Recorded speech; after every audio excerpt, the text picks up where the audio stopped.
ایک بات پہ خاص طور پہ توجہ دینی چاہیے اور بہت زیادہ ضروری ہے کہ یہ جو باہر کی نوائزز ہیں نا، یہ باہر کی گہما گہمی، ان چیزوں نے ہمیں اتنا مصروف کر دیا ہے کہ ہم اپنے اندر کی آواز نہیں سن سکتے۔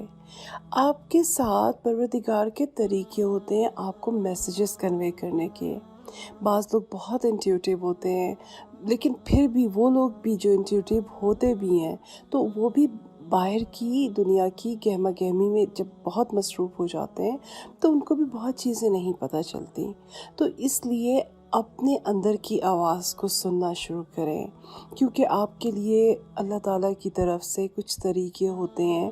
کبھی آپ کے ذہن میں دل میں کوئی بات آ جاتی ہے، کبھی اور کچھ چینلز ہوتے ہیں جو آپ کو جیسے اسپرٹ گائیڈز ہم بولتے ہیں، اور چیزیں ہوتی ہیں کہ جس طرح آپ اپنے جب اندر کی آواز کو سنتے ہیں نا تو آپ کو میسیجز آنا شروع ہو جاتے ہیں، آپ کو آپ کی زندگی کے راستے پتہ چلنا شروع ہوتے ہیں۔ تو اس وجہ سے اپنے ساتھ کنیکٹڈ ہوں، باہر کی دنیا میں کو ضرور انجوائے کریں، سب کچھ کریں، لیکن بیلنسڈ ہوں۔ آپ ایک حد تک کریں، اپنے آپ کو ڈیٹیچ کر کے کریں۔